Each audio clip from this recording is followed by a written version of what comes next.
Salam Kamir, kekaguman ilahi mengarah pada iman dan rahmat. Saudara-saudari yang terkasih, saya mempunyai cincin yang sangat berharga. Cincin ini melebihi jiwa saya. Coba lihat ini.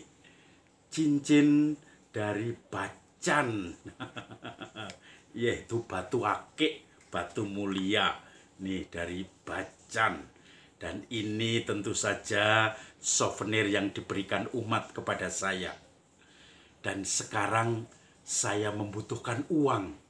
Saya mau menggadaikan cincin ini. Apakah laku ya kalau digadaikan? Mungkin digadaikan bisa laku untuk tanggungan utang, ya. Dan nanti kalau sudah dapat, Anda semua saya traktir untuk makan-makan bareng. Mau makan apa? Sate loso. Mau makan apa lagi? Mie Gajah Mada. Apa saja dengan ini, tapi utang dulu. Saya gadaikan dulu.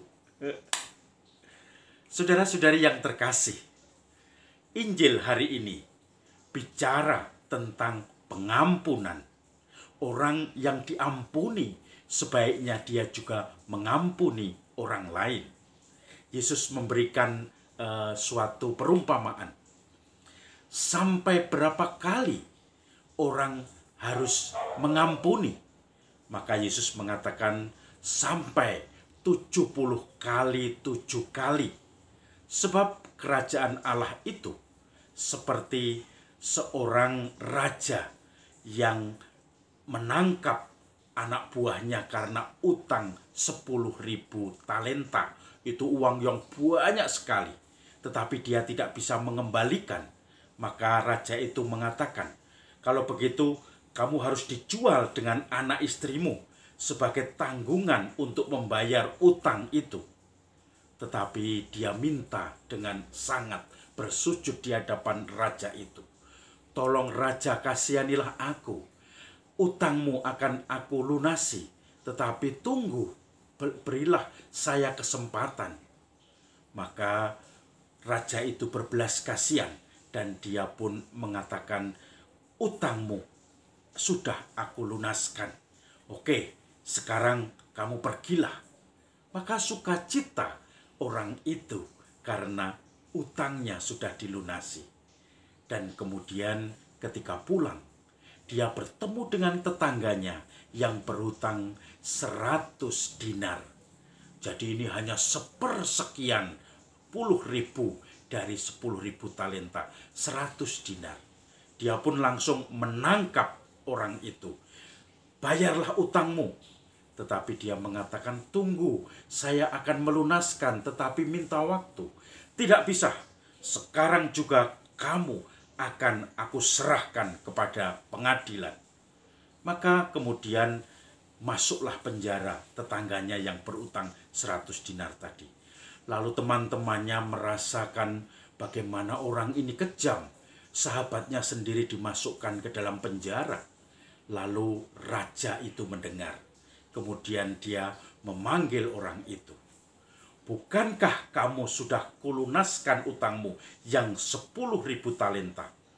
Mengapa kamu juga tidak melunaskan utang sahabatmu yang hanya 100 talenta?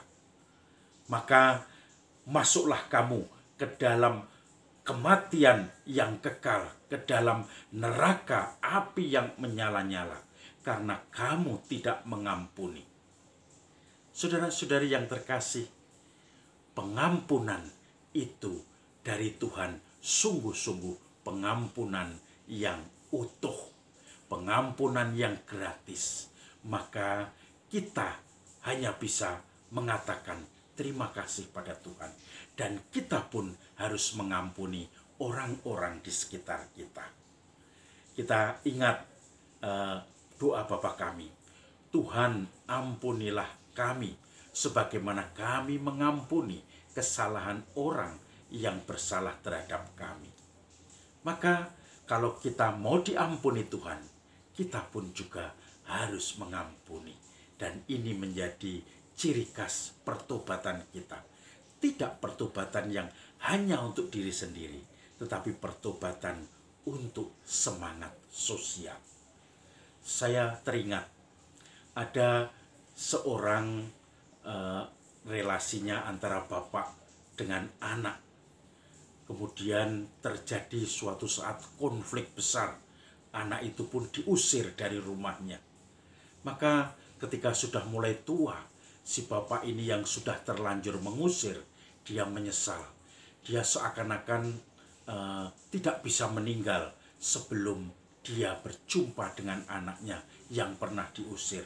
Sebelum dia merasa diampuni oleh anaknya itu.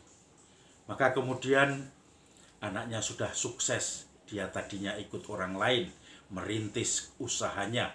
Walaupun sukses tidak orang kaya, tetapi orang yang sudah mandiri, yang sudah mapan, dan sudah berkeluarga. Maka ketika ayahnya itu sudah semakin tua, tidak pernah kontak dengan anaknya ini, dan dia sudah sakit-sakitan, dia usianya sudah 80 lebih, maka dia mulai hanya memasrahkan diri pada Tuhan. Sakit parah, keluar masuk ke rumah sakit, dan kemudian bisa sehat lagi. Sudah di ICU, sudah tidak sadarkan diri, sehat lagi. Dia selalu menyebut anaknya, minta supaya anaknya mengampuni. Maka ada tetangga yang kenal, kebetulan tetangga itu tinggal di kota, anaknya tinggal, yaitu di ibu kota, di Jakarta. Dia memberitahu anaknya tadi. Awalnya anaknya bersikukuh karena masih merasa sakit hati diusir bapaknya. Bahkan tidak diberi warisan, kemudian relasi pokoknya putus, saking masalahnya begitu berat waktu itu. Tetapi ketika diberitahu bahwa sudah 7 kali bapaknya ini masuk ICU, sudah tidak sadar 7 kali, tetapi kemudian hanya berharap supaya ketemu kamu anaknya yang memang pernah diusirnya, tetapi dia ingin mohon ampun supaya mohon dosanya, kesalahannya diampuni, ada rekonsiliasi. Suatu saat si anak tadi yang sudah berkeluarga dengan anaknya, dia pulang menemui bapak tadi. Dan bapak tadi tentu saja menangis melihat anaknya. Mereka kemudian berpelukan. Mereka akhirnya saling mengenal satu dengan yang lain. Dan ditunjukkan, ini anakku, cucumu, ini mantumu, istriku. Kemudian akhirnya bapak tadi tersenyum. Dan tidak begitu lama, bapak tadi meninggal dengan tenang.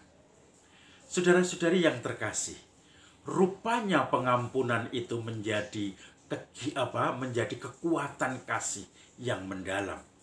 Orang bisa rekonsiliasi dengan pengampunan, tetapi juga mempunyai daya untuk menyembuhkan orang yang terluka. Maka saudara-saudari yang terkasih, dalam masa Prapaskah ini, mari kita coba mengampuni, supaya kita juga diampuni oleh Bapa dan merasakan kekuatan pengampunan itu. Salam Kamir, kekaguman ilahi mengarah pada iman dan rahmat.